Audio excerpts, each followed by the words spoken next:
Ang kwentong ito ay nangyari taong 1988. Ako, si Sergeant Marco Ramirez ng 14th Infantry Battalion. Bilang sundalo, marami na akong napagdaan ng operasyon mula sa bundok ng Samar hanggang sa mga liblib na sityo ng Mindanao. Pero may isang assignment na hanggang ngayon hindi ko pa rin malimutan. Hindi ko nababanggitin ang pangalan ng baryo bilang respeto sa mga taong nandoon at para maiwasan ang anumang gulo na posibleng magbalik. Kasama ko nga pala noon ang aking asawa na si Corporal Lira Ramirez. Kapwa sundalo, kapwa sanay sa hirap ng buhay. Pero higit sa lahat, siya ang babaeng kahit na anong lakas ko, hindi ko kayang tapatan sa tigas ng ulo. Matapang, palaban, at kung minsan ay mas matigas pa sa bakal kapag nakikipagtalo. Magkaiwalay sana kami ng assignment pero pinagsabay kami ng utos ng kampo. Temporary posting daw sa isang baryong matagal ng tahimik. Too quiet, sabi pa nga ng commanding officer namin habang nag-aayos kami ng gamit sa sasakyan. Noon, akala ko ay biro lang yon.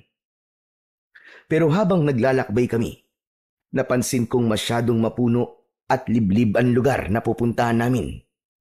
Para bang unti-unti nang nawawala ang mga palatandaan ng kabiasnan.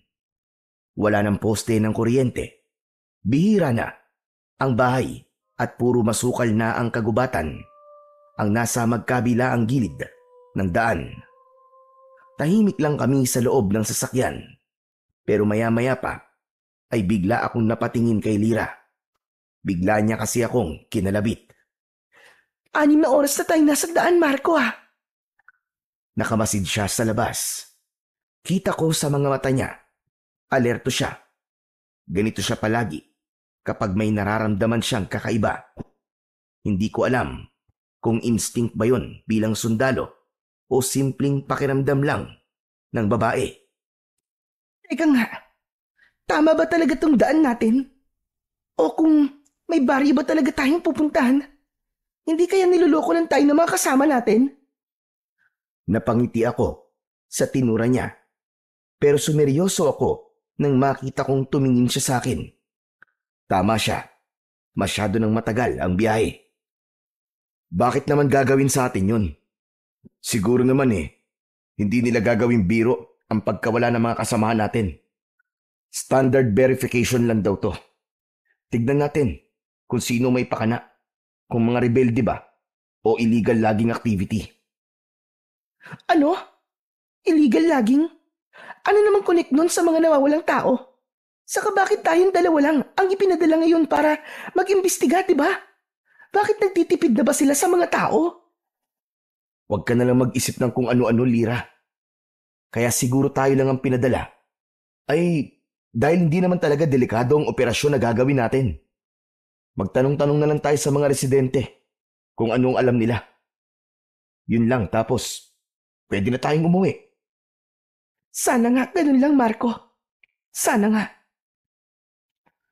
Tumahimik ako at nag-concentrate sa aking pagmamaneho. Ilang sandali pa ay sumapit na kami sa paakyat na kalsadang puro liko. Napansin kong mas nakakatakot na ang daan. Pero binaliwala ko lang yon. Nagpatuloy ako sa pagdadrive. Hanggang sa wakas, sa dulo ng isang matarik na kurbada, nakita na namin ang isang lumang arko na halos gumuhuna dahil sa kalumaan. May mga bitak na at halos mahulog na ang kalahati ng sementong pundasyon. Pinilit kong basahin ang nakasulat dito kahit natatakpan na ng mga gumagapang na baging at lumot. Sa gitna ng kalumaan nito, halata pa rin naman ang mga letra. Tinapakan ko ang preno.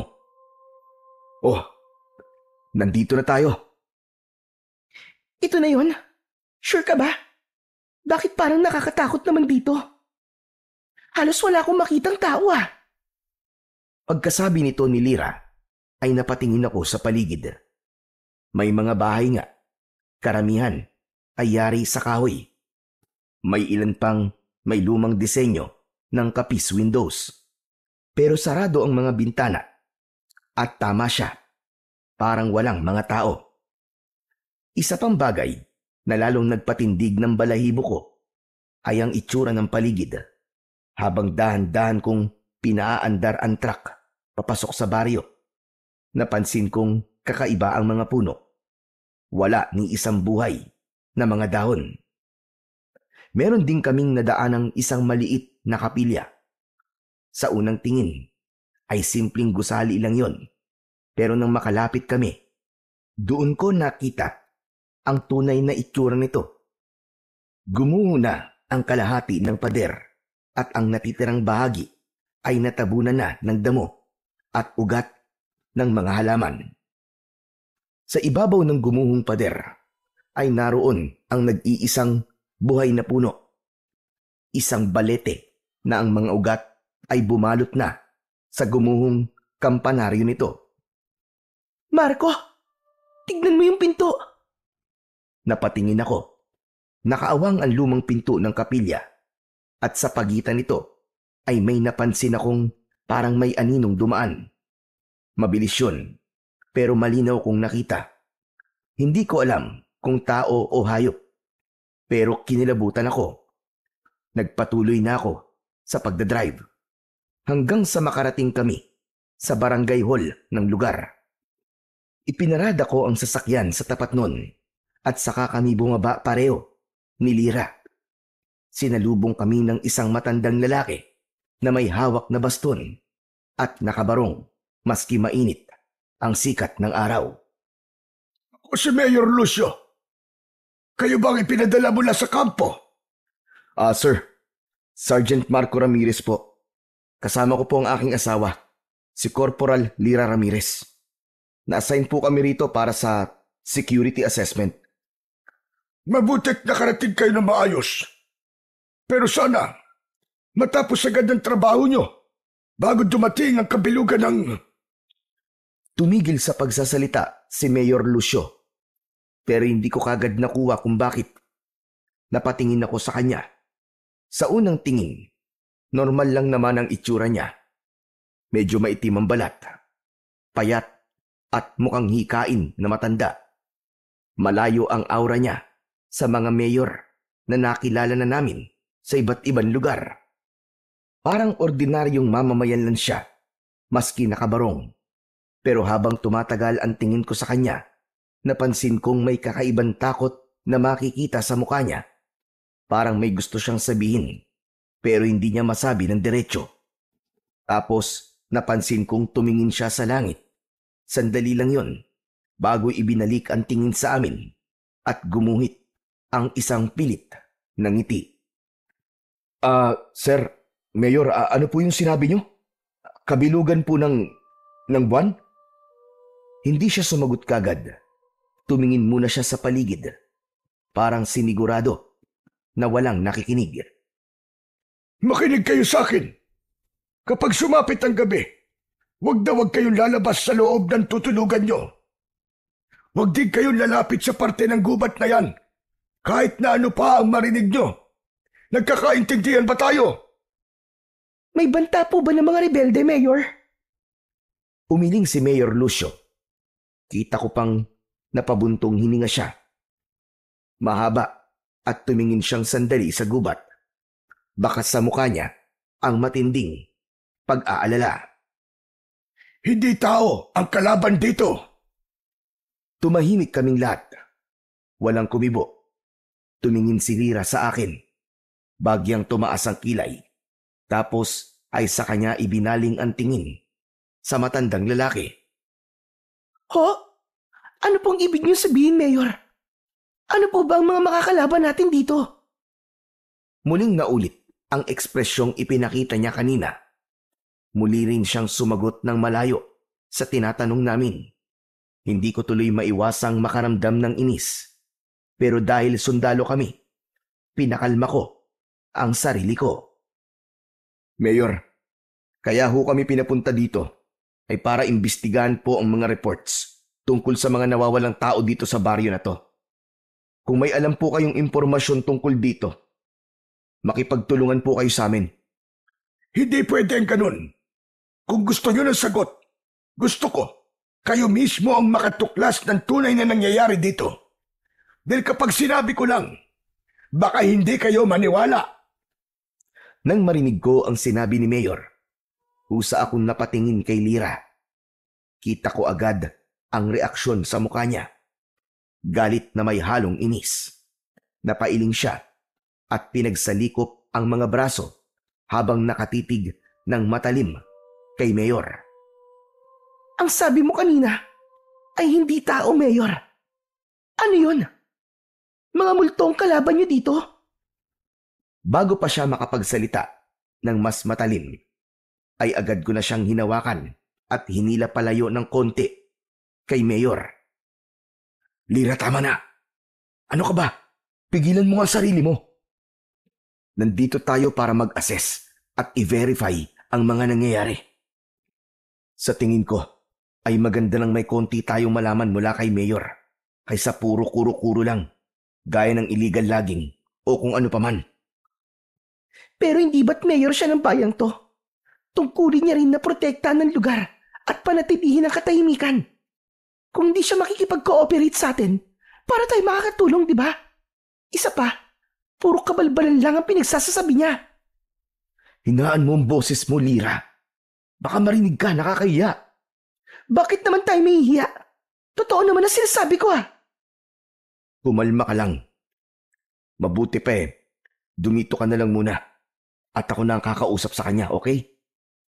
Ay nako, bahala ka. Muli akong lumapit kay Mayor at nagtanong. Iniba ko na ang usapan upang hindi na tumaas panlalo ang tensyon. Mayor, sino po pala ang kapitan dito? Pwede ko po ba siyang makausap? Wala pa ho kasi kaming matutuluyan ng kasama ko . Walang kapitan sa baryo na to. Pero may alam ako matutuluyan ninyo. May mga naunang sundalo ang nagpunta dito at meron silang tinutuluyan na barracks malapit lang dito. Pwede kayo ron. Matibay ang ginawa nilang barracks na yon. Ganun ho ba? Ayos lang ba sa inyo yon? Oo naman po. Maraming salamat, Mayor. O sige, sundan niyo ako. Dadalhin ko kayo doon. Sinundan namin si Mayor Lucio habang sakay siya ng luma at maliit na kotse. Dinala niya kami sa isang lugar kung saan may nakatayungang mga barracks. 5 ito at nakatayo ng magkakatabi sa isang bakanting lote. Lumapit ako at napansin kong luma na ang mga gusali. Ang mga dingding ay yari sa kahoy at yero at may mga bahagi ng sira o butas. Ang bubong ay kalawangin na may ilang yero na halos matanggal na. Sa paligid ay may mga drum, lumang mesa at mga sirang upuan na halatang naiwan na lang ng mga dating tumuloy doon. Nagpaalam na rin kagad si Mayor Lucio dahil may mga aasikasuhin pa raw siya. Nagkatinginan kaming mag-asawa nang wala na sa paningin namin ang matandang lalaki. Dito tayo tutuloy? Sure ba siya? Ang dumi at saka lumang-luma na, ano ba yan? Wala bang maski kahit isang kubo man lang na mas maayos? Baka wala. Kaya dito tayo dinala. Okay na to, mahal. Ayusin na lang natin. Hindi ako panatag dito, Marco. Tama na yan. Baka ma-stress ka niyan . Siguro kasi baka nag-iingat lang din sila, di ba? Kung totoong may mga rebelde dito sa paligid, baka ayaw sigurong madamay ang mga taga-baryo. Mas ligtas sila kapag malayo tayo sa mga kabahayan nila. Tapos, tayo nasa delikadong sitwasyon. Tignan mo nga tong lugar. Wala tayo ni isang kapitbahay. Hindi ligtas to kung tayong dalawa lang. Wala tayong magagawa sa ngayon, Lira. Magtiis muna tayo hanggang sa makahanap tayo ng mas maayos. Ang importante, magkasama tayo. Sa bagay. Pero sana, hindi tayo mapahamak dito. Kinukutuban talaga ako ng masama dito eh. Ako rin. Pero kakayanin natin to. Matatapos natin ang misyon to ng maayos. Nakita kong tumango ang aking asawa at ngumiti na din siya. Doon na parang napanatag ang aking loob, maski konti. Gaya ng lagi nating ginagawa, mabuti pa ay i-check na muna natin ang paligid. Baka may mga nakatago ditong mga bomba o kung ano paman. Malabo yan. Ha? Anong malabo? Sa tingin ko ay walang anumang nandito. Malamang sa malamang, kung meron mang mga gamit na naiwan dito, ninakaw na yun ng mga taga-baryo. Ikaw talaga masyado kang negative. Sige na, gawin na lang natin. Ikaw dito sa harap at ako naman dun sa likod. Wala kaming nakitang kakaiba. Pati na nung isa-isa naming pinasok ang mga baraks. Pagpasok namin sa pinakahuling baraks, amoy alikabok at lumang kahoy ang agad na bumungad. Ang sahig ay may mga siwang at bawat tapakan namin ay lumalangit-ngit. Sa isang sulok ay may lumang kama na may kalawangin ng frame at manipis na kutsyon. Ito na ang pinakamaayos sa lahat ng ininspeksyon natin. Sa tingin mo, okay na rin to, no? Oo, pwede na rin. Wala naman tayong choice eh. Kesa naman dun tayo sa gubat. Linisan na lang natin. Ayos. Magbababa lang muna ako ng mga gamit natin sa sasakyan ha. Sige, at maghahanap lang ako ng pwedeng magamit natin dito panlinis. Muli akong naglibot sa lugar at may mga nakuha kong mga lumang tambo, walis tingting, mga lumang lamisita, may mini cabinet at iba pa. Inipon ko ang lahat ng yon at dinala sa napili naming tutuluyan.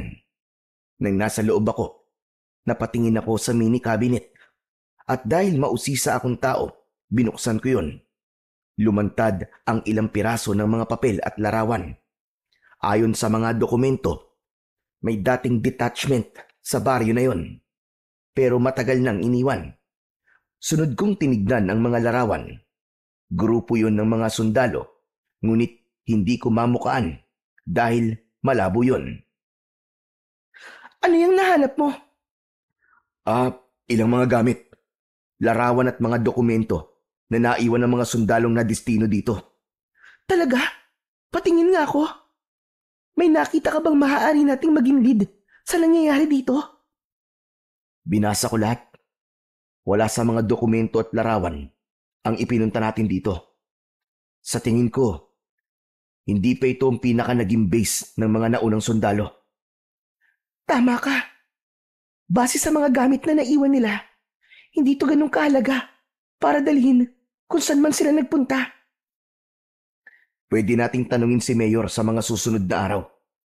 Marami pa akong gustong linawin sa kanya. Lalo na yung sinasabi niyang kabilugan ng... Oh, ba't ka nakangiti? Wala lang. Siya nga pala. Pasensya ka na sa mga inasal ko kanina. Sa totoo lang, habang ibinababa ko mga gamit kanina, napansin kong hindi naman talaga masama ang lugar. Saka, mukhang magiging bakbakan at adventure ang mission ito para sa atin. Imagine, tayong dalawa lang nandito. Ikaw ha? Iba na naman ang takbo ng isip mo ha? Ibang bakbakan ang nasa isip mo eh. Pumipilya ka na naman ha? Bakit? Ayaw mo? Sige, ikaw ang bahala. Huy, wala akong sinabing ganun ha?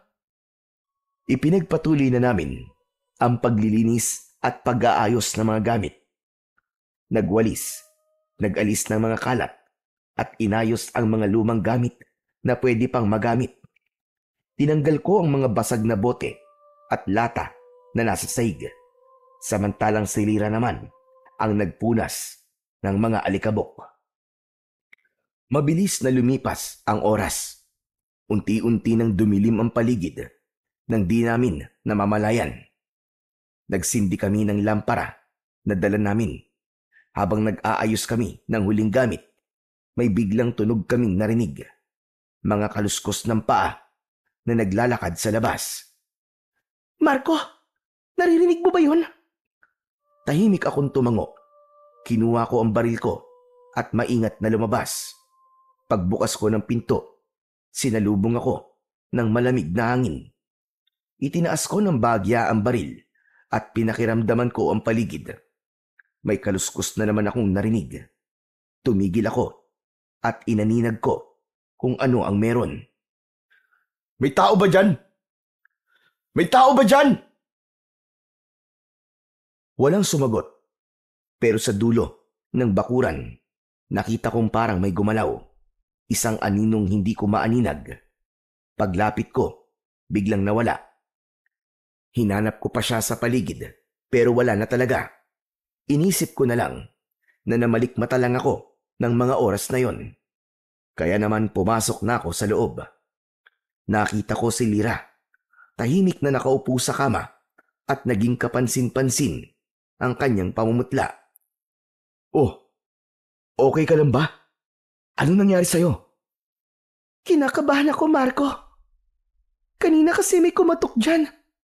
Dyan sa bintanang yan. Tinuro ni Lira. Ang bintanang nakabukas na. Agad akong lumapit doon at sinilip ang labas. Wala akong makitang kakaiba bukod sa dilim ng kapaligiran. Kaya naman, isinara ko na uli ang bintana. Ano? Paanong may kumatok? Mahina lang, 3 beses.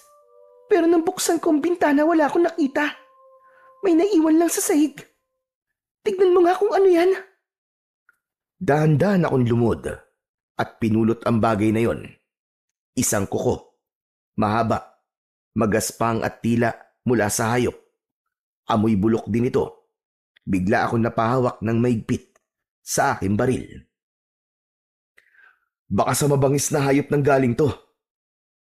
Sinabi ko lang naman yon para hindi na masyadong matakot ang asawa ko. Pero alam kong hindi siya madaling makumbinsi.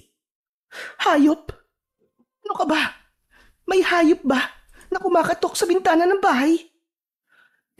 Baka may nagditrip lang sa atin na taga-baryo. Sus! Sa tingin mo, may mga ngas na gawin yun sa atin, ha? Kung sakali man na alam nilang nandito tayo. Malamang ay alam din nilang sundalo tayo. Armado tayo, Marco. Ano yun? Hindi sila natatakot sa baril? Hindi kaya totoo yung sinabi ni Mayor kanina? Naalala mo ba? Na hindi mga tao ang kalaban dito. Diyos ko, Marco. Kailangan natin siguraduhin kung totoo yun o hindi. Sa misyon na to, mukhang wala tayong dapat na pagkatiwalaan. Unang gabi pa lang natin, pero may ganito ng pangyayari. Mukhang may nananabutahe sa atin. Kailangan nating maging mapagmatsyag. Tama ka. Muli akong napatingin sa kuko na hawak ko. Inilapag ko yun sa lamesita. Muli kong binuksan ang bintana at pinagmasdan ko ang madilim na paligid. Wala akong nakita. Ilang minuto ay muli kong isinara ang bintana. Mabuti pa kumain na tayo. Iahanda ko na ang pagkain natin para makapagpahinga na rin tayo. Yung baril mo wag mong aalisin sa tabi mo ha. Para kung sakali na may kalaban man, nakahanda tayo. Ako naman, ay hindi ko na rin tatanggalin sa katawan ko ang mga armas ko para lagi tayong handa ano man ang mangyari. Sige, mabuti pa nga. Ipinagpatuloy ni Lira ang pag-aayos ng mga gamit habang ako naman ay inilabas ko ang ilang dilata at tinapay na baon namin. Wala kaming dalang kalan, kaya't hindi na muna kami nagluto. Tahimik kaming kumain. Nang matapos kami, ay inayos na ni Lira ang higaan. Ipwinesto ko ang baril sa gilid ng higaan.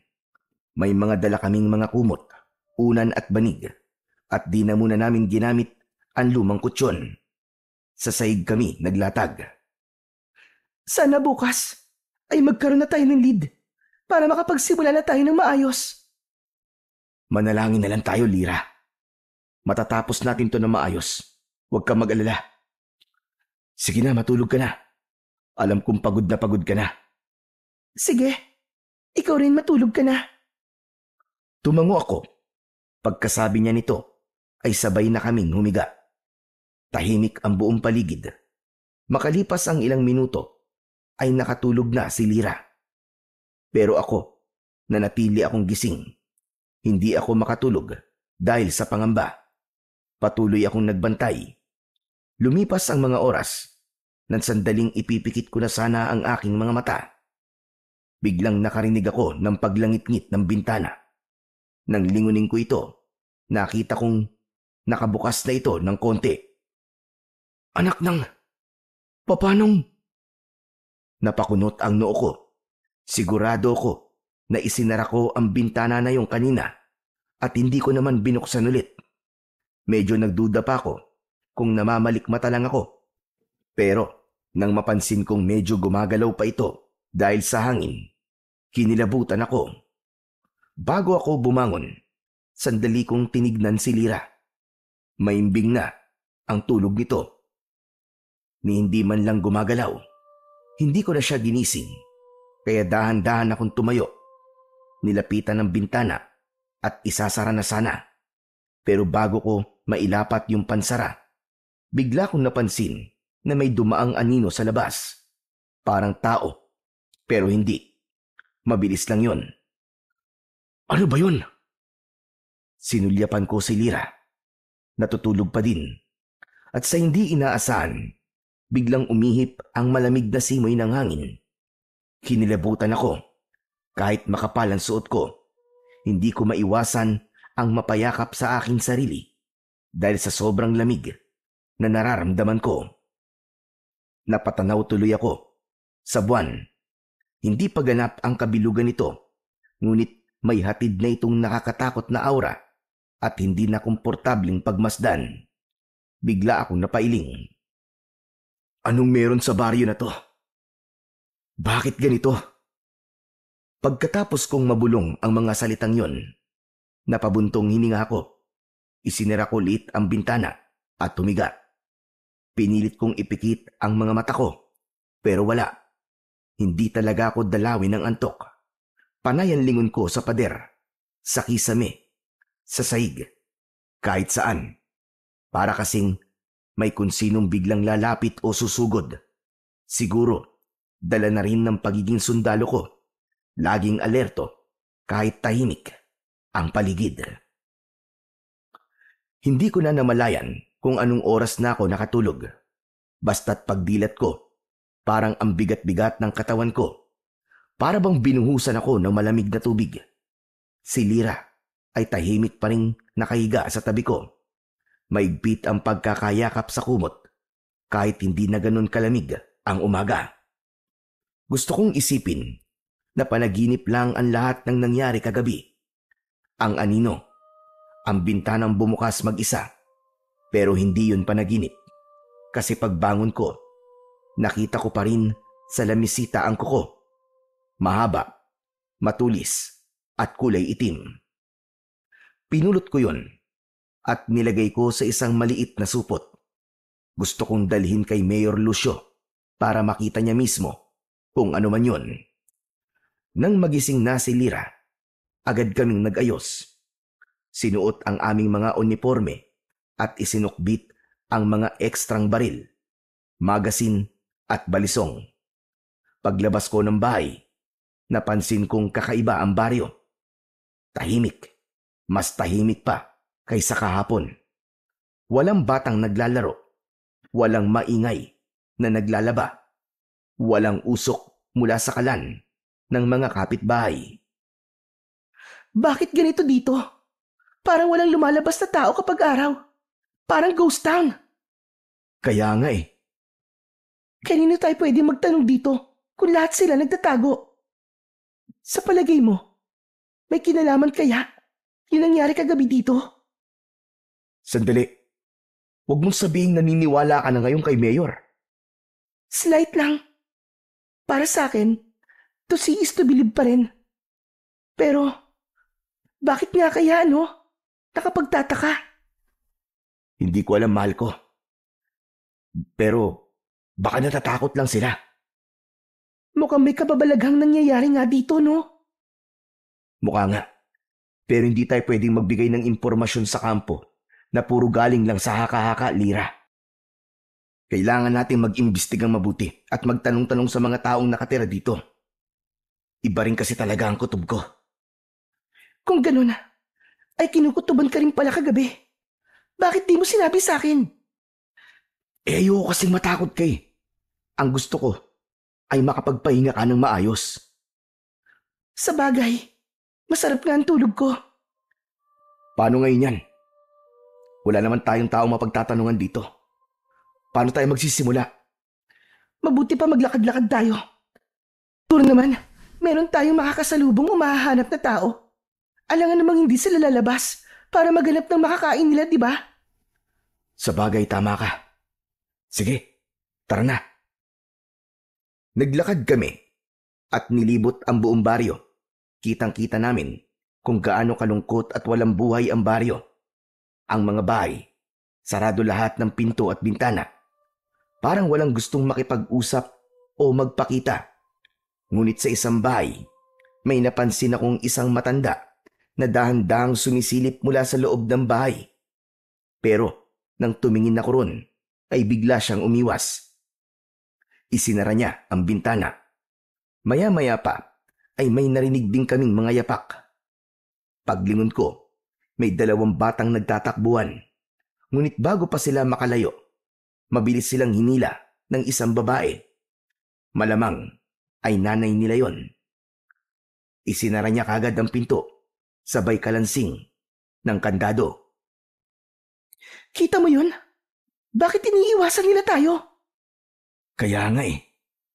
Pero hindi lang yun ang nakita ko, Lira. May takot sa mga mata nila. Bakit? Ngayon lang ba sila nakakita ng mga sundalo? Bakit nila tayo kinatatakutan? Sa atin nga ba? O may iba pa silang kinatatakutan? Hindi natin sila mapipilit at hindi masisisi. Hindi natin alam kung anong totoong nangyayari sa lugar na to. Gusto ko sana makausap ulit natin si Mayor. Para ano? Paikot-ikutin na naman tayo sa mga sagot niyang hindi natin maintindihan. Wag na lang. Tayo na lang ang maghanap ng sagot. May punto ka pero hindi natin pwedeng alisin ang katotohanang mas alam niya ang nangyayari dito. Ikaw na lang ang bahala. Kung sa tingin mo yan ang tamang gawin, susunod ako. Susuportahan kita. Nagpatuloy kami sa paglalakad hanggang sa may nakita kaming plaza. May isang lalaki doon na nagwawalis. Agad akong lumapit sa kanya. Samantalang ang asawa ko naman ay nanatiling nakadistansya at siya ang nagmamasid sa paligid. Takot at matinding gulat ang inisyal niyang naging reaksyon nang makita ko. Teka. Magandang umaga po. Ako si Sergeant Ramirez, isang sundalo. Pwede ba kitang makausap sandali? Anong kailangan nyo? Bakit kayo nandito? Ipinadala kami dito para mag-imbestiga. Gusto naming malaman kung ano nangyayari sa sundalong ipinadala dito. 3 buwan nang nakakaraan. Baka may alam ka tungkol doon.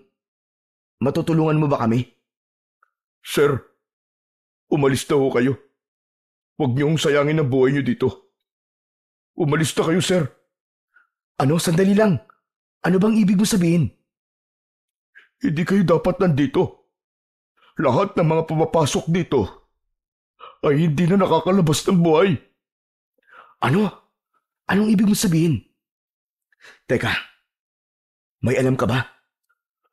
Wag ho ako ang tanungin niyo, sir. Kundi si Mayor. Si Mayor? Nakausap na namin siya eh. Pero wala siyang naging matinong sagot sa amin. Hindi na ako magtataka. Marahil ay natatakot din siya. Natatakot? Saan naman? Muling nagbago ang ekspresyon ng lalaki. Panayanlinga niya sa paligid na animoy may kinatatakutan. Yun din ang ginawa ko. Nilibot ko ng tingin ang buong kapaligiran. Pero wala naman akong nakitang kakaiba bukod sa mga taga-baryo na iwas sa amin. May kinatatakutan ba kayo dito? May pumipigil ba sa inyo para magsalita? Wala po akong sasabihin anuman, kundi ang balaan kayo, sir. Umalis na lang ho kayo dito habang hindi pa huli ang lahat. Hinawakan ko siya sa balikat at naramdaman ko ang bahagya niyang pag-igtad. Batid kong may alam sila, pero pareho silang ayaw magsalita. Sabihin mo sa akin kung ano ba talaga ang nangyayari. Nandito kami para iligtas kayo kung sakali. Magsalita ka na, pakiusap. Sir, hindi ko pwedeng sabihin sa inyo ang buong detalye dahil baka may makarinig eh. Pero sir, ako na ho ang nakikiusap. Kung gusto niyo talagang makatulong sa amin, umalis na kayo, sir. Hindi ka dapat nandito. Dahil... Naputol ang pagsasalita ng lalaki nang biglang lumapit ang isang matandang babae. Hinatak niya ito palayo sa akin. Nag-iwan pa ito ng masamang tingin bago tumalikod at naglakad papalayo kasama ang lalaking kausap ko. Lumapit si Lyra at nagtanong. Oh, ano nangyari? Bakit biglang umalis yung kausap mo? Hindi ko alam, Lyra. Biglang inilayo ng matanda eh. Nakakainis. Oh, akala ko ba ako mababa ang pasensya? Mukhang nauubusan ka na rin ah. Nakakainis kasi. Mukhang wala tayong makukuhang matinong sagot mula sa mga nakatira dito. Lahat sila tikom ang mga bibig. Ayaw magsalita. Akala ko magiging madali lang ang misyon na to para sa atin. Pero hindi pala. Yung mga tao nagtatago sila.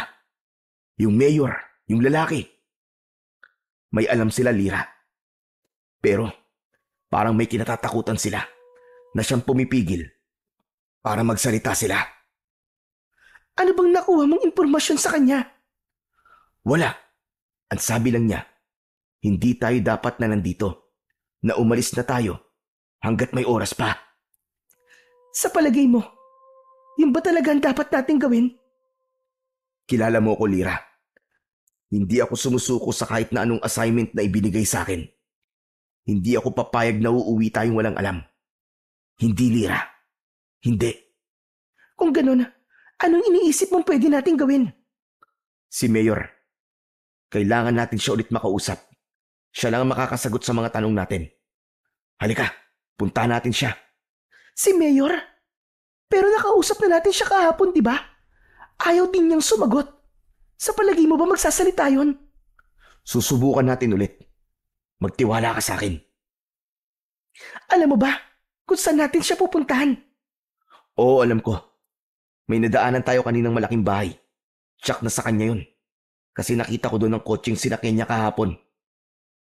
Naglakad na kami ni Lyra papunta sa direksyon ng malaking bahay na nadaanan namin kanina. Habang papalapit kami, kinakabahan ako. Hindi ko alam kung bakit. Tahimik pa rin ang buong baryo. Ni aso, wala kaming narinig na tumahol. Pagdating namin sa harap ng malaking bahay, napansin ko kagad na bukas ang gate at nakaawang ang pintuan ng bahay. Madumi ang paligid. Nagkalat ang mga tuyong dahon na parang matagal nang hindi winawalis. Tahimik, walang ingay, kahit mula sa loob. Lumapit na kami sa pintuan. Tao po? Mayor? Mayor Lucio, tao po! Walang sumagot. Nagkatinginan kami ni Lyra. Sigurado ka bang ito yun? Oo, yan nga ang kotse niyo. Ibig sabihin nandito siya. Pero bakit walang sumasagot? Susubukan ko ulit. Baka tulog pa ang matanda. Teka. Mayor Lucio! Ako po ito, si Ramirez. May kailangan lang po sana kaming itanong sa inyo. Subalit wala pa ring sumasagot. Dahan-dahan kong itinulak ang pinto. Maingay ang bisagra. Pumasok kami. Agad naming naamoy. Ang amoy ng insenso sa buong kabayan. Tapos ay bumungad sa amin ang isang maliit na altar. May kandilang nakasindi doon. Sabi sa'yo may tao dito eh. Pero bakit di kaya sumasagot? Hindi ko alam. Pero tignan mo. Ayos din tong bahay niya. Makaluma. Parang ganito yung bahay ng lola ko nun. Hulaan ko. Relihiyoso si Mayor. Mukha nga. Habang nag-uusap kami, biglang bumukas ang pinto ng isang silid sa kanan. Pareho kaming napalingon ni Lira. Mula roon ay lumabas si Mayor Lucio. Nakasuot siya ng puting kamis at chino. May rosaryong nakabitin sa kanyang leeg. Nanlaki ang mga mata niya nang makita kami. Anong ginagawa niyo dito? May kailangan ba kayo sa akin? Mayor, pasensya na ho kung pumasok po kami na walang paalam. Kanina pa po kasi kami tawag ng tawag sa labas pero wala pong sumasagot. Nag-alala po kami sa inyo. Tahimik muna si Mayor. Tila nag-aalangan siyang magsalita. Napansin kong nanginginig ang kanyang kamay habang hinahaplos ang rosaryo sa leeg niya. Marami po kasi kaming itatanong sa inyo, Mayor. Naku, pasensya na. Pero baka hindi ko kayo mahaharap kasi maraming gawain dun sa bayan. Kailangan kong pumasok at magtrabaho. Pero sandali lang to, Mayor. Bigyan niyo lang ho kami maski ilang minuto lang. Kinuha ko ang maliit na supot na nakatago sa aking bulsa. Maingat kong inilabas ang kuko. Inilapag ko yun sa ibabaw ng mesa na nasa malapit sa amin. Mayor Lucio, nakuha ko po ito kagabi. Sa palagay nyo, anong klaseng hayop ang meron nito? Napansin kong biglang nag-iba ang mukha ni Mayor Lucio. Parang natigilan siya. Dahan-dahan niyang nilapitan ng mesa at tumitig sa kuko. Saan mo ito nakuha? Sa sahig malapit sa bintana ng tinutuluyan namin. Bakit ho? May alam po ba kayo rito? Hindi sumagot si Mayor Lucio. Bagkus ay umatras siya ng bagya. Saka nag-sign of the cross. Nagsimula na pala sila. Teka, anong ibig niyo sabihin, Mayor? Ano nagsimula? Tumingin siya sa amin. Malalim ang buntong hininga. Hindi ko alam kung paano ito ipapaliwanag. Pero kung mananatili kayo rito, kailangan niyong malaman ang totoo. Lumapit si Mayor sa bintana. Tumingin sa labas na para bang may pinagmamasdan sa malayo. Matagal nang sinumpa ang baryong ito. Sa tuwing dumarating ang kabilugan ng buwan, lumalabas sa mga halimaw. Pinapatay nila mga taong taga-baryo. Malalakas sila at walang makalaban sa kanila miski isa. Uhaw na uhaw sila sa dugo at laman. Nakakatakot sila. Tahimik lang kami ni Lira. Maya-maya ay napailing ako. Mahirap namang kasing paniwalaan ang mga bagay na hindi mo pa nakikita ng mga mata. Kaya naman, tinanong ko agad siya. Mayor, kung totoo yan, bakit hindi niyo sinabi sa kampo ang tunay na dahilan? Di sana nagpadala sila dito ng mas marami pang mga sundalo. Wala naman silang magagawa Walang laban ang mga baril nyo sa mga demonyong yun. Saka kapag may nadidistino ng mga sundalo dito, nadadagdag lang sila sa mga nagiging kalaban namin. Ano ang ibig nyo sabihin? Paano nyo silang nagiging kalaban? Dahil nagiging aswang din sila. Kapag sumasapit ang bilog na buwan, isa sila sa mga sumasalakay sa amin. Isa sila sa pumapatay. Yun ang dahilan kung bakit takot ang mga tao sa sundalo. Kaya hindi nila kayo kinakausap. Kaya walang may gustong makipagtulungan sa inyo. Hindi. Paano? Pwede mo namang alamin Kung nagsasabi ako na totoo, hintayin mong dumating ang bilog na buwan at malalaman mong nagsasabi ako na totoo. Pero kung ako sa'yo, umalis na kayo ng asawa mo. Huwag niyo nang hintayin ang gabing yon. Lalo na, at isa kang Ramirez. Sandali. Ano naman pong kinalaman ng pagiging Ramirez ko dito?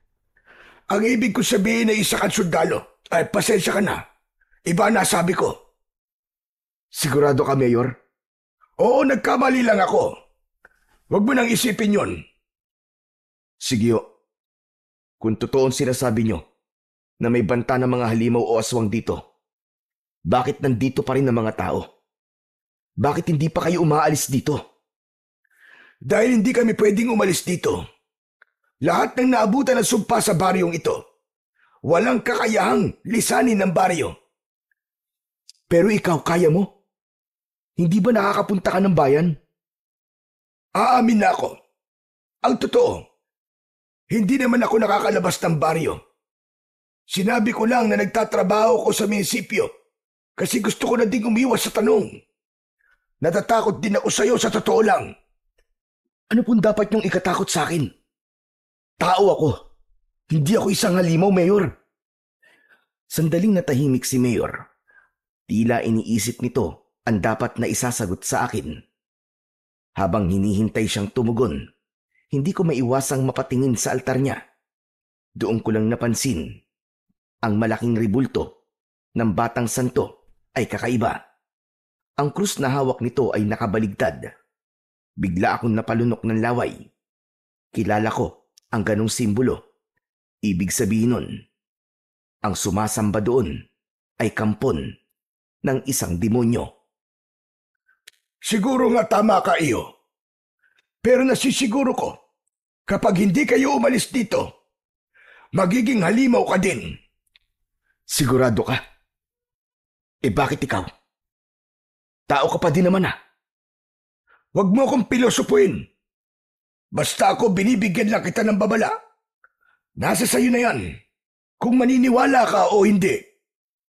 Mayor, hindi kami nagpunta rito para makipagtakutan o makipagbiruan.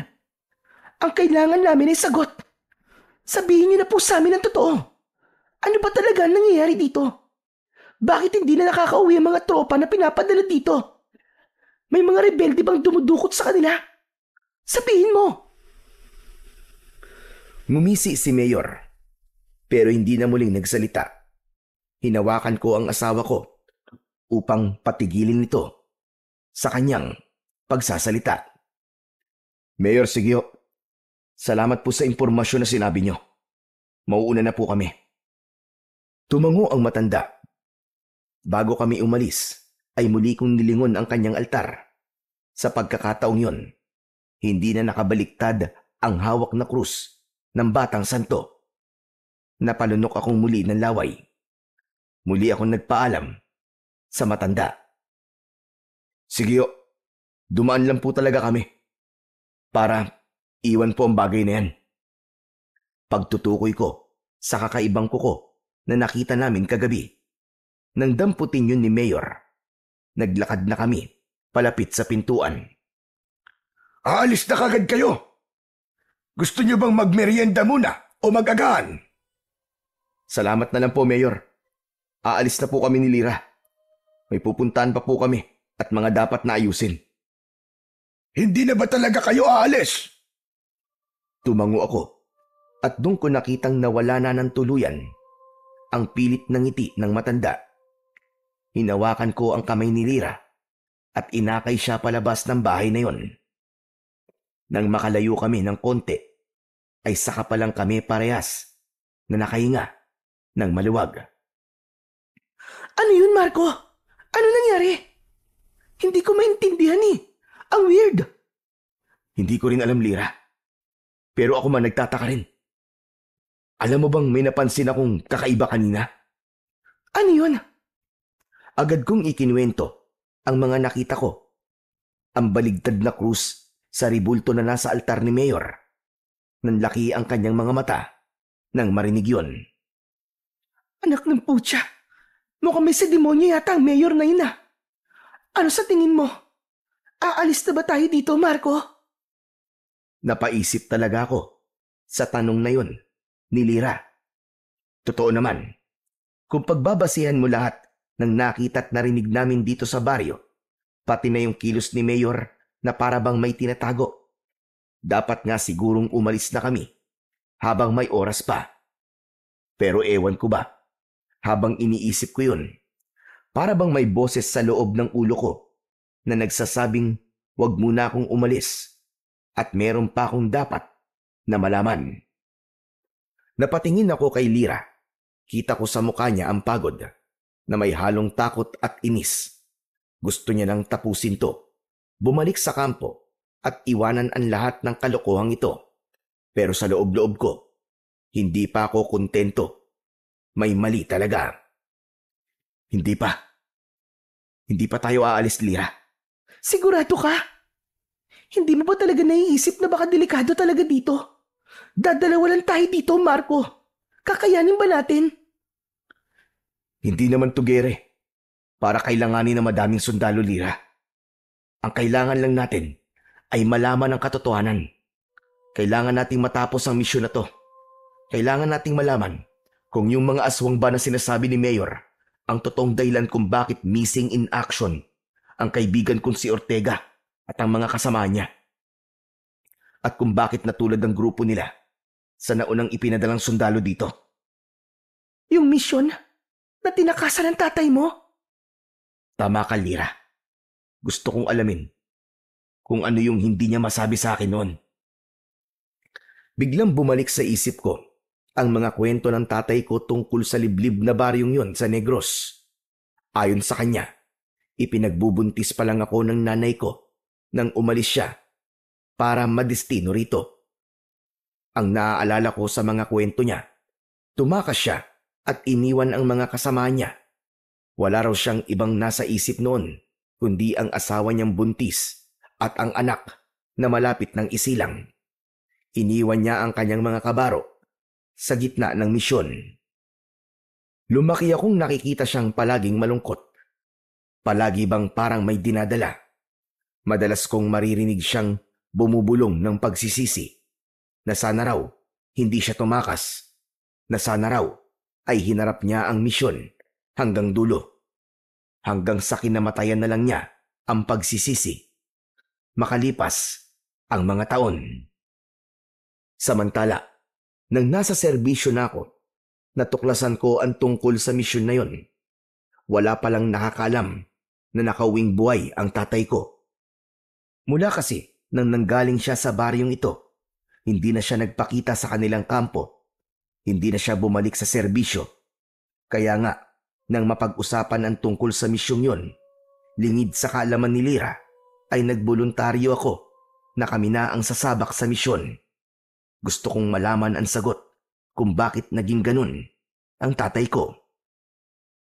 Anong plano mo ngayon, Marco? Dito lang muna tayo. Hindi tayo aalis sa lugar na to hanggat walang sagot sa mga tanong natin. Sigurado ka na ba talaga dyan? Maski alam mo lang delikado para sa ating dalawa. Araw-araw naman tayong nalalagay sa peligro eh. Walang pinagkaiba yun dito. Tahimik lang si Lira. Kita kong napapailing siya at pinisil ang sinturon niya kung saan nakasabit ang baril. Alam mo bang parang sa pelikula yung sinasabi mo? Sa ganyang mga eksena, laging yung matigas ang ulo ang unang napapahamak. Napangiti ako nang marinig ang sinabi niyang yon. Hinawakan ko siya ng marahan sa pisngi. Kung parang pelikula nga ito, huwag kang mag-alala kasi makakaligtas tayo. Tayo ang bida eh. Ay nako, bahala ka nga. Pero pag may nangyari sa ating masama, ikaw talaga ang sisisihin ko ha. Oo na. Ako na ang sisihin mo kapag may masamang nangyari sa atin. Pero Lira, bigyan mo ko maski 2 o 3 araw pa. Kapag walang progress sa investigation natin, saka tayo umalis. Pero sa susunod na gabi, kabilugan na ng buwan, Marco. Nakita ko sa kalendaryo. Kung totoo ang sinabi ni Mayor, baka nga hindi na tayo makalabas dito ng buhay. Hindi natin malalaman ang sagot kung aalis tayo kagad. Saka, pakiramdam ko talaga ay dapat may gawin tayo, Lira. Yung mga tao naaawa ko sa kanila. Hindi natin sila pwedeng talikuran. Kailangan natin silang mapalaya sa takot na nararamdaman nila. Ikaw ang bahala, Marco. Kung ano man ang desisyon mo, dun ako. Pero pag-isipan mo dito, Marco. May oras pa tayo. May pagkakataon pa para umalis. Pagkatapos ng usapan naming yon, naglakad na kami pabalik sa barracks. Tahimik lang kami pareho habang naglalakad. Pagdating namin sa barracks, agad akong nagkumpuni ng mga sira. May ilang parte ng bubong na tinapalang ko ang mga butas. Pinukpok ko din at pinatibay ang mga dingding. Habang abala ako sa pagkukumpuni, ay napansin kong bitbit ni Lira ang mga gamit niya sa pagluluto. Aayusin ko lang tong lutuan natin, ha? Tumangulang ako at ipinagpatuloy na ang aking ginagawa.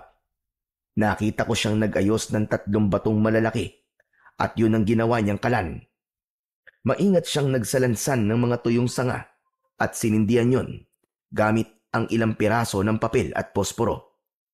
Tapos ay dahan-dahang hinipan hanggang sa lumakas ang apoy. Ilang sandali pa ay inilabas na niya ang mga kaldero at kaserola namin. Nagtakal na siya ng bigas at nagsaing. Nang matapos yun, ay naamoy ko ang amoy ng bawang at sibuyas na kanyang binabalatan at pagkatapos ay ginayat. Aba, ayos siya na. Ang galing talagang dumiskarte ng misis ko.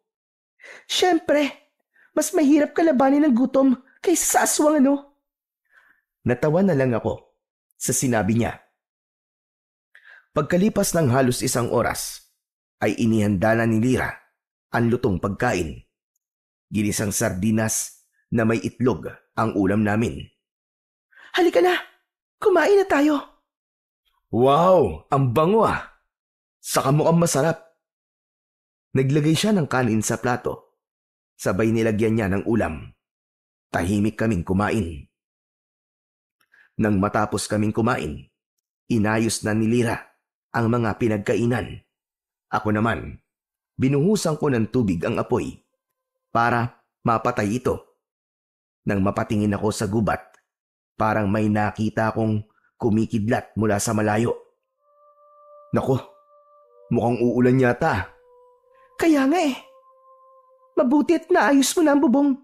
Siguro naman, hindi tayo mababasa ng ulan. Hindi yan. Tinapalan kong maigi. Samantala, nang malapit ng lumubog ang araw, pumasok na kami sa loob ng barracks. Agad na hinarap ni Lyra ang baril niya at inabala ang sarili sa paglilinis nito. Napansin kong nanginginig ang mga kamay niya. Marahil ay nag-aalala siya dahil magdidilim na naman. Matulog na tayo, mahal ko. Maaga tayong mag-iikot bukas eh. Tumangulang siya at ipinagpatuloy ang kanyang ginagawa. Ako naman ay nahiga na. Tahimik sa labas.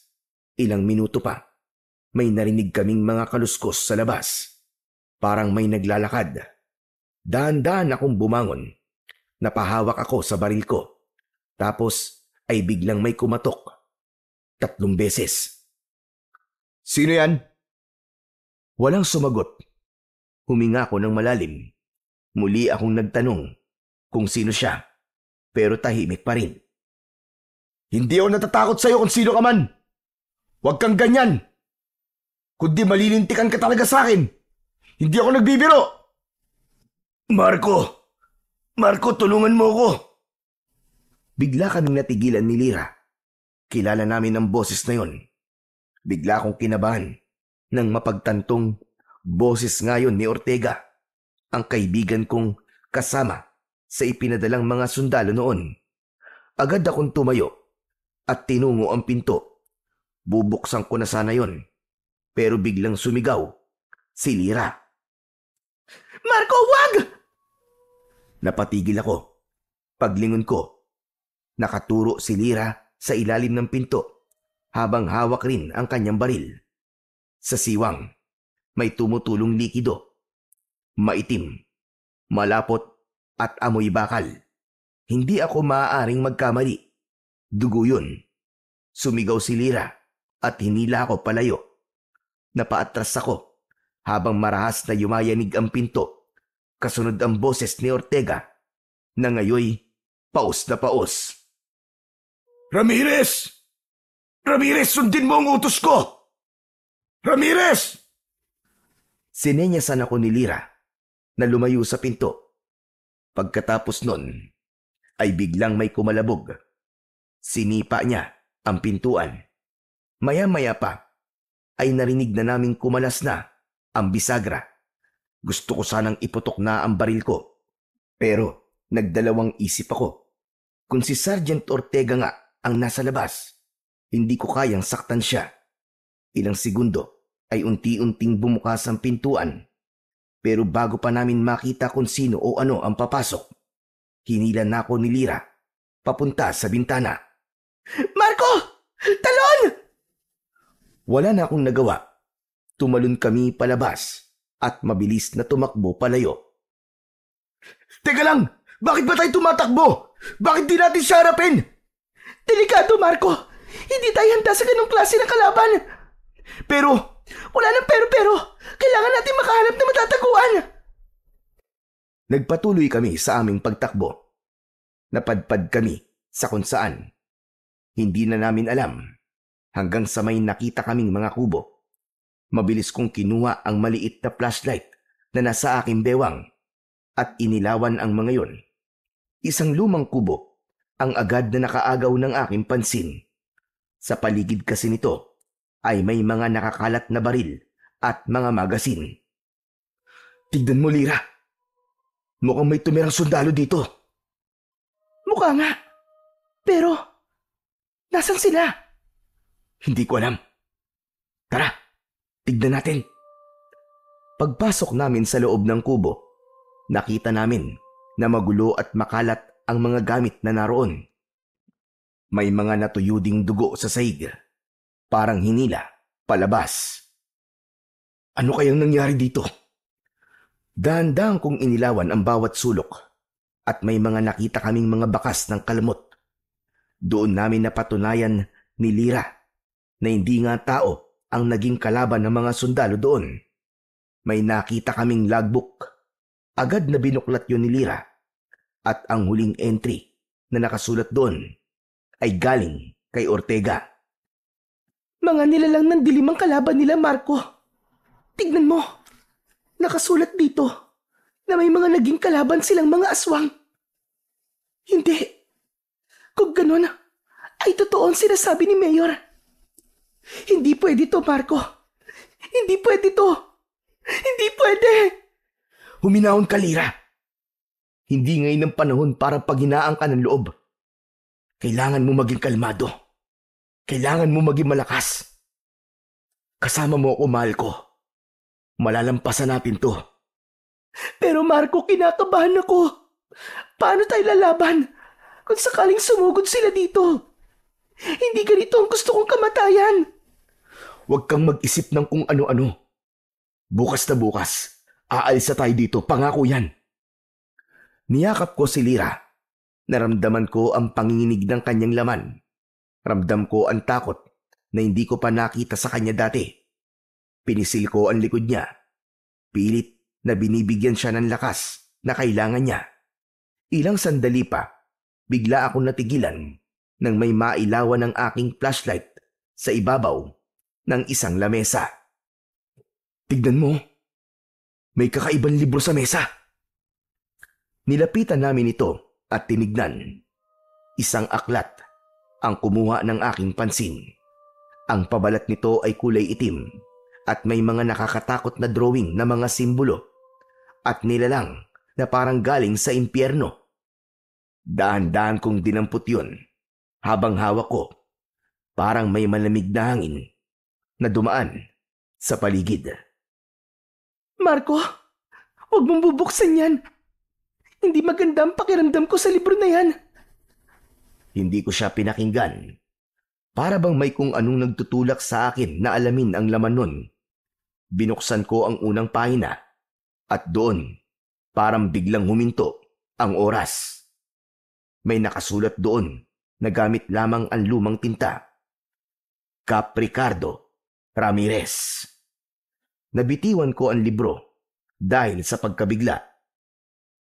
Ano nakasulat, Marco?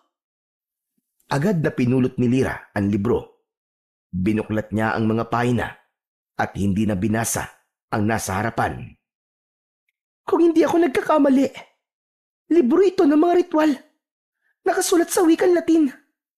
Nakakita na ako ng ganito dati. At ang sabi ng lola ko, masama raw ang ganitong klaseng aklat. Mga alagad ng dilim daw ang nagmamay-ari nito. Hindi ako nakasagot kagad kay Lyra. Napaupo ako sa sahig. Sa isip ko, bumalik lahat ang mga alaala ko sa tatay ko. Yung mga gabi na nakikita ko siyang nagsasalita ng mag-isa. Yung umiiyak siya sa may beranda at yung mga panahon na paulit-ulit niyang sinasabing may malaki siyang pagkakasala. Parang napagdugtong-dugtong ko ang lahat. Pero hindi ko muna sinabi yon kay Lira. Ayokong maguluhan siya. Ayokong matakot siya sa akin. Inagaw ko ang libro sa kanya at itinapon ko yon sa isang sulok. Tama ka.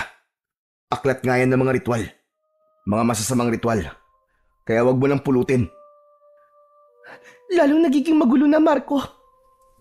Umalis na tayo dito. Hindi, Lira. Hindi ako pwedeng umalis dito. Hindi ako magiging katulad ng tatay ko. Basta. Kailangan nating iligtas ang baryong to. Yan ang misyon natin, Lira. At kailangan nating tapusin to. Kahit kamatayan pa ang maging kapalit. Nang palabas na kami ng kubo, ay biglang lumitaw sa di kalayuan ang isang nilalang na nakasuot ng pangsundalo. Inilawan ko siya ng dala kong flashlight at nagulat ako sa aking nakita. Sergeant Ortega? Mabilis kaming lumabas ni Lira sa kubo. Muli sana kaming tatakbo pero humarang siya sa daraanan namin. Doon ko nakita ng malapitan ng itsura niya. Maputla na ang kanyang balat. Namumula ang kanyang mga mata at bawat paghinga niya ay may lumalabas na singaw ng usok. Mabaho din ang kanyang amoy. Ramirez! At sa isang iglap, bigla siyang tumalon palapit sa amin. Mabilis, parang kidlat. Itinaas ko kagad ang aking baril at pinaputukan siya ng 3 beses. Tumama lahat, pero imbis na matumba, ngumiti lang siya. Hindi niya ininda ang sugat. Hindi mo ako mapapatay, Ramirez. Bagkus ay gagawin kitang katulad ko. Agad siyang tumalon papunta sa akin. Natumba ako habang siya naman ay nakadagan sa akin. Lira! Sinigawan ko ang asawa ko. Natulala kasi siya dahil sa pagkabigla. Nang tila magising siya, agad siyang nagpaputok. Ngunit hindi yun ininda ng halimaw na yun. Bagkus ay itinaas nito ang kanyang mga kamay na may matutulis na mga kuko. Nanlaban ako. Ginamit ko ang aking lahat ng lakas para makatakas sa kanya. Pero mahirap. Sobrang lakas niya. Walang nagawa ang mga suntok at sipa ko hanggang sa bigla niyang isinaksak ang kanyang mga kuko sa aking balikat. Huwag ka nang lumaban. Pumayag ka na. Masarap ang maging kagaya ko, Ramirez. Makapangyarihan. Ayaw mo ba nun? Ayoko. Tama na, Ortega. Tama na! Tama na! Ilang saglit pa ay itinigil niya ang pag-atake sa akin. Pero bumuelo lang pala siya. Muli niyang itinutok ang kanyang mga kuko. Itinapat niya yon sa aking dibdib. Napapikit ako. Handa na akong mamatay ng mga oras na yon. Pero walang kuko na bumaon sa akin. Pagdilat ko ay nasa tabi ko na ang aswang. Namimilipit ito sa sakit. Nakita ko sa tabi niya si Lira. May hawak itong mahaba at matulis na kawayan. Bumangon ka na dyan, mahal ko! Bilisan mo! Agad akong bumangon at mabilis kong kinuha ang aking baril. Pero hindi pa man nagtatagal ay muling kumilos si Ortega at nagbabalak na bumangon. Lira, tara na! Sa mga oras na yon, wala na akong ibang nasa isip kundi ang lumayo kay Ortega. Tumakbo ulit kami. Walang direksyon. Hindi namin alam kung saan kami mapapadpad. Hawak ko ang kamay ni Lira habang patuloy kaming tumatakbo sa putikang daan. Pilit na nilalabanan ang sakit, kaba at pagod. Sa likod namin, nakasunod si Ortega. Marco! Saan tayo pupunta? Tuloy lang. Baka sakali makalayo tayo dito. O di kaya ay makapunta tayo sa kalsada. Kailangan nating humingi ng tulong. Samantala, habang patuloy kami sa pagtakbo, may napansin ako. Ang lupang tinatapakan namin ay parang gumagalaw. Para bang may gumagapang sa ilalim nito. Bigla kaming natigilan at nakita namin. Umahon mula roon ang isang kamay na kulay abo at may mahahabang mga kuko. Lira! Hinila ko ang aking asawa. Iniwas ko siya sa lupa kung saan may lumabas na isang katawan. Halos wala na itong balat at may mga nakapulupot na ugat sa kanyang leeg. Isa pang kakaibang aswang. Diyos ko! Anong klaseng nilalang yan, Marco? Hindi ko alam. Agad naming inihanda ang aming mga baril. Lumapit ito sa amin. Mabagal, pero sigurado. Sa bawat takbang, may naririnig akong tunog ng mga butong naglalagutukan. Iniangat ko ang aking baril, pero alam kong walang saysay ang bala. Kaya kinuha ko ang patalim na nasa tagiliran ko. Paglapit ng nilalang, sinaksak ko ito sa dibdib. Walang dugo. Sa halip, usok ang lumabas. Napasigaw ito at sa gitna ng sigaw ay narinig ko ang mahinang boses ng mga tao. Humihingi sila ng tulong. Dahan-dahan kong itinutok ang flashlight sa lupa. Doon, unti-unti kong nakita na may mga katawan na nakabaon. Itinaas nila ang kanilang mga kamay. Gusto nilang ilabas ko sila. Gusto nilang tulungan ko sila. Nakita ko ang mga suot nila. Nakauniforme sila ng pangsundalo. Napaluhod ako, hindi dahil sa takot, kundi sa bigat ng mga tinig na yon. Huwag ka nang makialam sa kanila, Ramirez. Huwag ka nang makialam. Hayaan mo sila. Huwag mo silang tulungan. At bakit hindi? Bakit mo ako pinipigilan? Kailangan sila dyan para maipagpatuloy ang sumpa ng baryong ito. Ang kanilang mga kaluluwa hindi dapat mapalaya. Anong pinagsasasabi mo? Ikaw ba may gawa nito, Ortega? Pinatay mo mga kasamahan natin? Hindi ako ang pumatay sa kanila. Mga aswang. Sila ang pumatay. Ngunit, isa kang aswang. Hindi. Isa akong isinumpa, Ramirez, dahil pinakialaman ko ang aklat ng mga ritual. Ginawa ko yun para maipagpatuloy ang... Kaya pala natatakot ang mga tao dahil ikaw ang gumawa ng sumpa. Hindi ako ang gumawa ng sumpa. Ang tatay mo ang nagsimula ng sumpa sa baryo na to, Ramirez. Isang sumpa na bigla niyang iniwan at di tinapos. Ako lang naman ang bumuhay muli sa sumpa nang mapadpad kami dito. Malaking tulong ang librong yon ng mga mahika at orasyon. Binuhay mo ang sumpa? Mahigit 3 dekada nang nasa ilalim ng sumpa ang baryo na to. Sinimulan ito ng tatay mo, kasama ang 10 mangkukulam. Tumigil sandali si Ortega sa pagsasalita. Napansin kong sumilip ang liwanag ng buwan sa pagitan ng mga puno. At nang masinagan si Ortega, huminga ito ng malalim. Para bang ninanamnam niya ang liwanag na yon. Nakita ko siyang ngumisi. Samantala, habang nananahimik siya, sinenyasan ko si Lira. Napansin ko na kasi na nasa likod lang pala kami ng simbahan sa bungad ng baryo. Itinuro ko yun sa kanya. Agad kaming tumakbo patungo doon. Hangad namin na makalabas na ng baryo. Wala na kaming pakialam sa mga gamit namin. Ang mahalaga sa amin ng mga oras na yon ay ang aming kaligtasan. Hindi sumunod sa amin si Ortega. Ngunit nang matapat na kami sa simbahan, biglang gumalaw ang mga baging sa balete. Pumulupot yun sa mga paa namin. Sigaw kami ng sigaw ni Lira. Dinala kami ng mga baging na yon sa loob ng gumuhong simbahan. Agad na napansin ko ang harap ng altar nito kung saan naroon ang isang malaking itim na krus.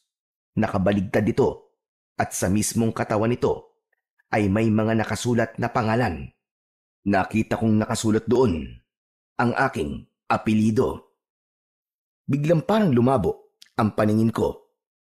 Napahawak ako sa ulo ko habang mabilis na nabubuo sa isip ko ang katotohanan na may kinalaman nga talaga ang tatay ko sa sumpa ng baryo. Nanginig ang mga kamay ko. Marco, anong meron? Ayos ka lang ba? Hindi ko siya sinagot. Bagkus ay nakatitig pa din ako sa krus. Maya-maya pa ay biglang lumindol. Tapos ay may nakita kaming itim na usok na lumabas mula roon. At ang usok na yon ay naghugis tao. Sergeant Ortega! Ako nga, Ramirez. Ngayon narito ka na. Maaari na nating ituloy ang ritual para magpatibay sa sumpa. Ritual? Anong ritual ang itutuloy? Ang dugo ng isang Ramirez. Yun ang kailangan para mapagtibay ang sumpa sa baryong ito. At sa tingin mo ba'y makikipagtulungan ako sa'yo? Kung ang dugo ko magpapatibay sa sumpa, hindi ko gagawin yan. Tutulungan ko mapalaya ang mga taga-baryo. At bakit mo naman gagawin yun? Susuwayin mo ba ang ritual na sinimulan ng tatay mo? Huwag mong isasali dito ang tatay ko, Ortega. At bakit hindi? Siya ang nagpasimuno nito. Siyang nakipag-usap sa mga magkukulam para ikulong ang mga taga-baryo. Biglang natigilan si Ortega nang marinig ang isang malakas na putok ng baril. Pinaputukan siya ni Lira sa dibdib. Huwag na kayong magsayang ng bala. Hindi ako namamatay sa baril. Wala akong kamatayan. Makinig ka sa akin, Ramirez. Tapusin mo na ang ritual. Tapusin mo na! Biglang nandilim ang lahat. At sa sandaling yon, parang hinigop kami ng lupa. Nahulog kami sa kailaliman ng simbahan. Meron itong lagusan o tunnel na puno ng mga kalansay. May mga narinig ulit kaming mga boses. Humihingi sila ng tulong sa akin. Dahan-dahan kaming naglakad sa tunnel na yon. Hanggang sa may nakita kaming isang butas na pabilog na may parang apoy sa gitna. Sa ibabaw nito ay may nakatirik na sibat na gawa sa sanga ng balete. Ang dulo nito ay kulay itim. Parang mantsa ng dugo o ng langis. Kumikislap ito sa liwanag ng apoy. Ang dugo mo, Marco. Ang huling patak na hinihintay dito. Pumasok ka sa loob ng hukay na yan. Wala kang dapat na ikatakot. Dahil mababaw lang naman yan. Natulala ako ng ilang segundo. Pakiramdam ko ng mga oras na yon ay nawalan ako bigla ng kakayahang mag-isip ng kung ano ang mali o tamang gawin. Matagal nang hinihintay ng lupa ang dugo ng iyong ama, Ramirez. Patay na ang tatay ko. Wala ka ng dugo na aasahan. Dugo niyang nananalaytay sa iyong dugo, di ba? Kaya sige na, tapusin mo na ang sinimulan niya. Ang dugo niya ang kailangang maging alpha at omega. Ang simula at ang wakas. Hindi. Hindi ako papayag. Hindi ako makikinig sa iyo, Ortega. Sabi ko na nga, matigas ang ulo mo. Kaya kailangan talaga na gawin kitang kauri ko para mabilis kang sumunod.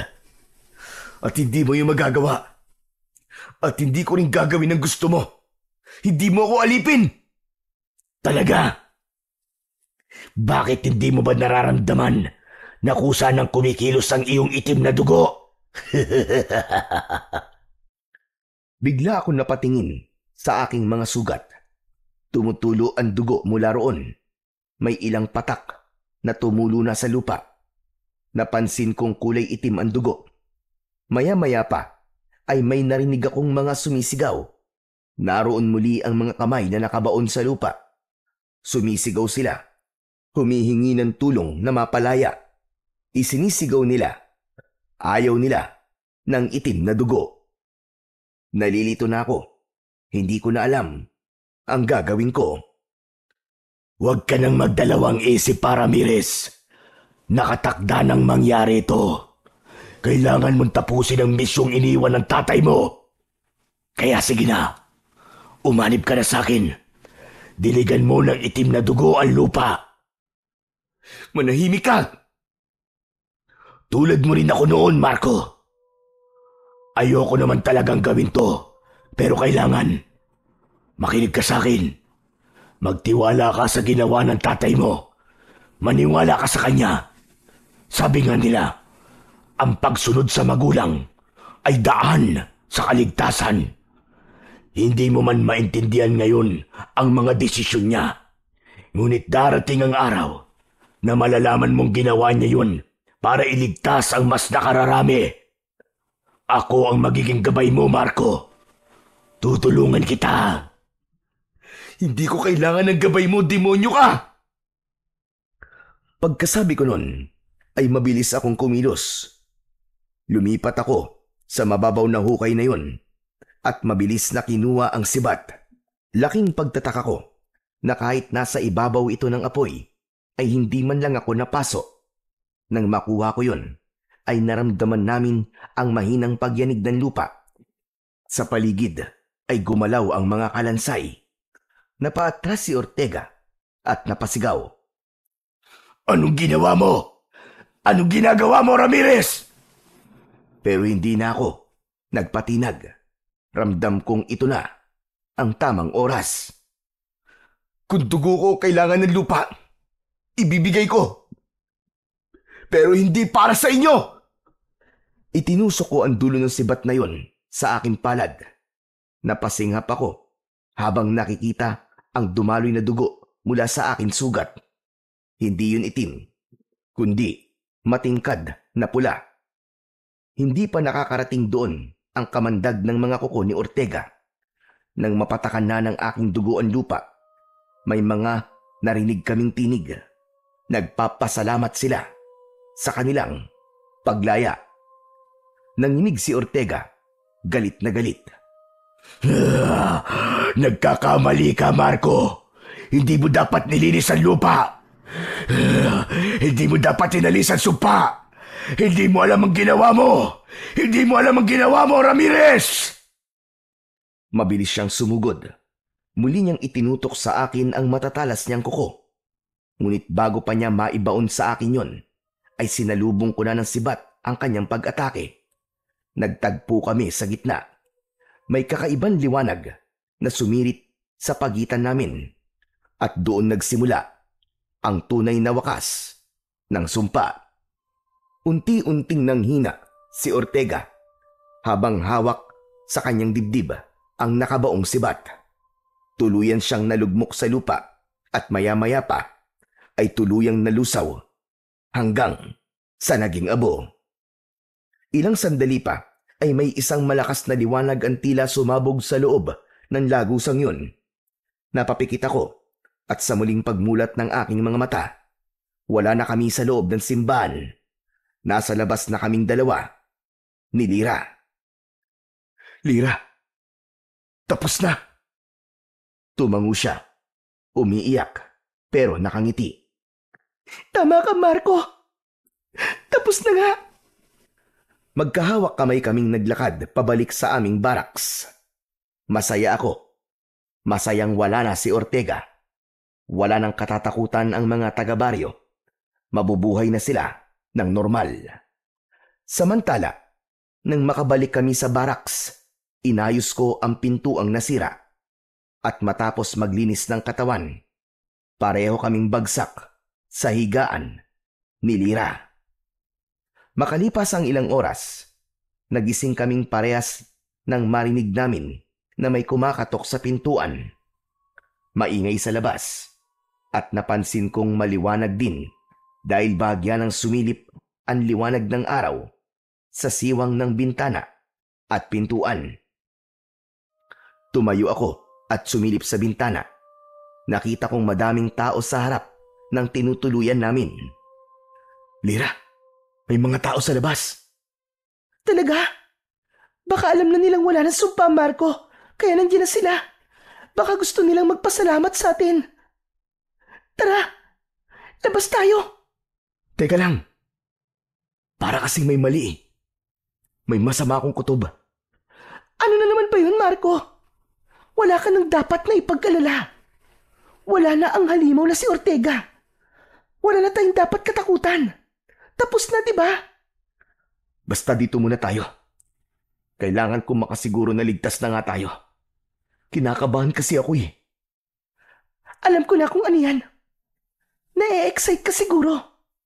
Hindi ko alam.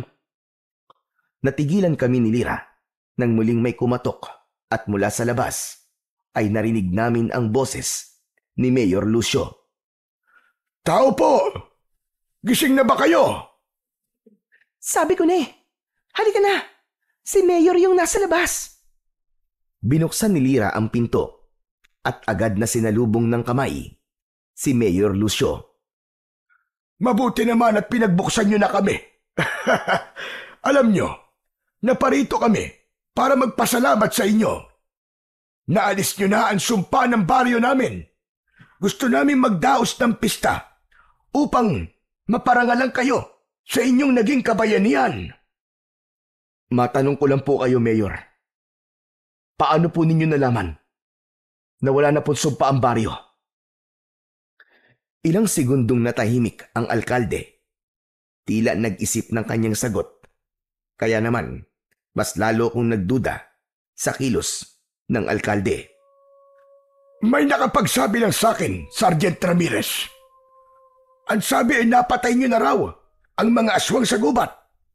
Masaya kami na wala nang sasalakay sa amin mamayang gabi. Masaya na kami na tapos na ang bangungot namin. Salamat. Maraming salamat talaga sa inyo, mga kaibigan. Napatingin ako sa paligid at sa mga taong nakapaligid sa amin. May ilang nakatayo lang, nakangiti, may ibang tahimik at nagmamasid lang. Pero habang pinagmamasdan ko sila, may kung anong kakaiba kong naramdaman. Hindi ko maipaliwanag, pero iba talaga ang pakiramdam ko. Parang nakikita kong may itinatago sila. Peke ang kanilang mga ngiti. Lahat sila ay nakatingin sa akin ng diretso. May isang bata na tumakbo sa harapan ko. Nakangiti rin, pero maputla ang mukha niya. Walang kulay ang labi niya. Napatitig ako sa mga mata niya. Kulay abo at walang buhay. Tumingin ulit ako sa mayor. Nakatingin siya sa akin. Nakangiti rin. Pero ang mga mata, parehong ganun. Walang kislap. Walang buhay. Biglang lumapit sa akin si Lira. Halatang nag-aalala. Marco, ayos ka lang ba? Para ka natulala eh. Oo, ayos lang ako. Parang bigla lang ako nahilo. Hinawakan niya ang braso ko at marahang pinisil. Para bang pinapakalma ko. Muli kong itinuon ang tingin ko sa mga tao. Napakunot ang noo ko. Kanina lang, mapuputla sila. Parang mga bangkay na naglalakad. Pero ngayon, normal na ulit sa paningin ko. Parang walang nangyari. Parang ako lang ang nakakita kanina ng kakaiba. Lira, maglalakad-lakad lang muna ako . Babalik din ako agad. Sigurado ka? Ayaw mong samahan kita? Hindi na. Hintayin mo na lang ako dito. Sige, kung yun ang gusto mo. Tumango ako at saka naglakad palayo sa mga taga-baryo. Isang sandali ay napadpad akong muli sa lumang kubo na napuntahan namin kagabi. Nilibot ko ang aking paningin sa paligid. Tahimik na pumasok ako sa kubo. Nilapitan ko ang libro at marahang dinampot. Pagbukas ko, agad kong napansin ang isang pahina na may bilog na pulang tinta. May mga salitang hindi ko maintindihan. Pinilit kong basahin pero nabubulol ako sa tuwing sinusubukan ko. Binuklat ko pa ang ilang pahina at nakita ko doon ang isang sulat. Sulat kamay ni Tatay yun. Nakasulat doon na kailangang gawin ng ritual bago pa lumakas ang mga aswang. 10 mangkukulam ang kasama niya at ang layunin nila ay isumpa ang mga taga-baryo na hindi na nila magagamit ang kanilang mga kapangyarihan upang hindi na sila muli pang makapanakit. Tumigil ako sa pagbabasa. Napaupo ako sa sahig. Ang aklat na yon, parang may bahagi na parang naging diary ni Tatay. Ipinagpatuloy ko ang pagbabasa. Natuklasan ni Tatay na mga aswang ang lahat ng tao sa baryo. Kaya naman, bago pa dumating ang kabilugan ng buwan, may isang grupo ng mga mangkukulam ang nag-alok sa kanya ng tulong. Isang paraan lang daw ang pwedeng mangyari upang mapigilan ang pagpatay sa kanila ng mga aswang sa baryo. Ito ay ang bumuo ng isang sumpa na magtatago sa kapangyarihan ng mga taga-baryo na maging aswang. Ang kapalit ay ang dugo ng mga sundalong kasama niya noon. Nakipagkasundo ang aking ama, ngunit hindi niya alam na literal na buhay pala ang hinihingi ng mga mangkukulam bilang kapalit. Nang makita niyang unti-unting nilalamon ng lupa ang mga sundalo, tumakas siya at hindi na tinapos ang ritual. Dahil doon, pansamantala lamang ang naging bisa ng sumpa sa baryo. Si Sergeant Ortega ang gumawa ng paraan para maipagpatuloy ang sumpa. Ngunit alam din niyang hindi yun tatagal magpakailanman. Ang dugo ko, ang dugo ni Tatay, at ang pagpayag ko sanang makianib sa gusto ni Ortega, yun sana ang magiging daan upang tuluyang mawalan ng kapangyarihan ang mga aswang habang buhay. Ngunit iba ang aking pinili. Tinapos ko ang sumpa. Pinalaya ko ang mga tunay na aswang. Hindi maaari ito. Nagkamali ako ng pasya. Anak ng putya. Tama si Ortega. Hindi ko alam ang aking ginagawa. Si Lira. Iniwan ko siya sa piling ng mga aswang na yun. Hindi! Mabilis akong tumakbo. Inihanda ko ang aking baril. Nang makabalik ako sa barracks, ay wala na doon si Lira. Nakaramdam ako ng takot. Lira! Lira, nasan ka? Lira! Diyos ko! Ang asawa ko! Muli akong naglakad ng mabilis. Ngunit wala pang 1 minuto. Napahinto ako nang makita ang mga taga-baryo na nakaharap sa iisang direksyon. Nang pagmasdan ko ang tinititigan nila, nakita ko roon si Lira. Nakatali ito sa mga kawayang nakatusok sa lupa. Sa bandang paanan niya ay may mga sanga at kahoy na alam ko kung saan nila gagamitin. Mga hayop kayo! Pakawalan niyo ang asawa ko! Pakawalan niyo siya! Kung ayaw niyo mamatay! Kumalma ka lang, Sergeant Ramirez. Gusto lang namin ng masarap na makakain. Matagal-tagal na rin nung huli kaming nakakain ng karne ng tao. Pagsisisihan mo, Mayor, ang ginawa mo sa asawa ko. Saktan mo lang siya at sisiguraduhin ko sa iyong mabubutas ang ulo mo. Ano ka? Akala mo ay takot kami sa'yo? Wala kang utak, Ramirez. Mahina ka. Parehas lang kayo ng tatay mo. Huwag mo lapastanganin ang pangalan ng tatay ko, demonyo ka! At bakit hindi? Iho, makinig ka. Huwag mo na kaming pigilan. Iregalo mo na sa amin ang babaeng ito. Bibigyan kita ng pagkakataong tumakas. Parang yung tatay mo. Iniwan ang mga kapwa niya sundalo para sa sarili niyang kaligtasan. Pero kung lalaban ka, sinisigurado ko sa iyo na masasaktan ka. Natahimik ako. Wala akong ibang magawa ng oras na yon, kundi ang titigan ang matanda. Nagsisisi ako.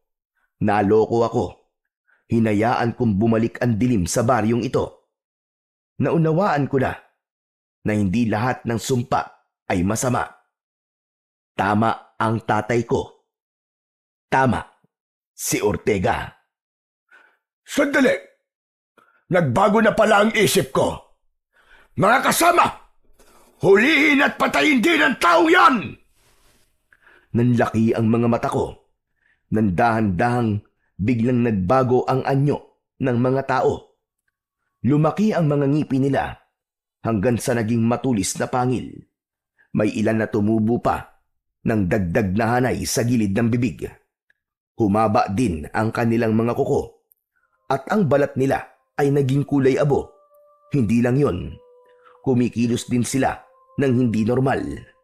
Mababaho sila, parang amoy ng bulok na karne. Halos sabay-sabay silang lumusob papunta sa akin. Wala akong magawa kundi ang iangat ang hawak kong Armalite at sunod-sunod silang pinaputukan. Marami agad ang bumagsak sa lupa. Napaatras ako, ngunit sa pagkakataong yon ay hindi na ako tatakbo. Kailangan kong mailigtas ang asawa ko. Pinaulanan ko ng bala ang mga aswang. Marami agad ang natumba. Mga diablong buwang kayo lahat! Uubusin ko kayo! Muli akong nagpaputok. Halos ubusin ko na ang bala ng magasin ko. Pero hindi sapat ang sandatang dala ko. Paubos na ang bala ko, pero ang mga aswang, bumabangon sila. Hindi sila namamatay sa bala ko. Unti-unti silang nakalapit.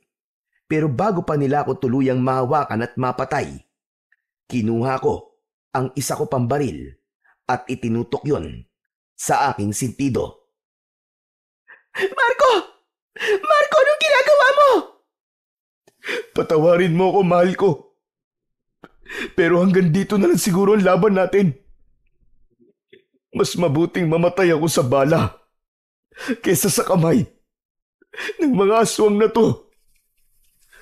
Mahal na mahal kita, Lira. Paalam. Ipinikit ko na ang aking mga mata at nakahanda na sana ako sa aking kamatayan. Pero natigilan ako nang may marinig akong mga sigaw. Pagmulat ng aking mga mata ay nakita kong pumasok sa bulwagan ang isang grupo ng mga tao.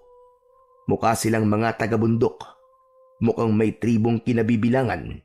Dahil sa uri at paraan ng kanilang pananamit, maiitim din ang kanilang mga kulay. May mga dala silang mga sandata, mga matutulis na kawayan, mga latigo at itak. Isang matandang lalaki ang tumayo sa gitna nila. May suot itong isang gintong medalyon sa kanyang leeg. Nagalit si Mayor Lucio sa kanilang pakikialam. Mga lapastagan! Bakit kayo nakikialam? Matagal na namin alaman tungkol sa inyo. At matagal na din kami nagmamanman. Nandito kami para ipagtanggol ang mga inosente. Hindi namin naayaan na muli kayong maghari sa lugar na ito, Lucio. Sumigaw si Mayor Lucio. Galit na galit, pero hindi natinag ang matanda. Wala sino mang masamang nilalang ang makakalabas dito ng buhay! Itinaas nito ang kanyang medalyon. Mula roon ay kitang-kita kong sumiklab ang isang liwanag. Isang mainit na bughaw na sinag na mabilis na kumalat sa paligid. Ang mga aswang na natamaan ng sinag na yon ay napasigaw. Nakita ko ang mga balat nila ay pumutok at nagdikit-dikit. Napaso sila sa taglay na liwanag ng medalyon. Kasunod nito, sumugod ang mga tao. Ang mga aswang, wala silang laban sa mga matutulis na kawayan. Mas iniinda nila yon kaysa sa aking baril. Natulala ako. Parang napako ang mga paa ko sa lupa habang pinanunood ang nagaganap na labanan. Hindi ako makapaniwala na magkakaroon pa ng himala. Marco! Marco, tulungan mo ako! Napatingin ako kay Lyra.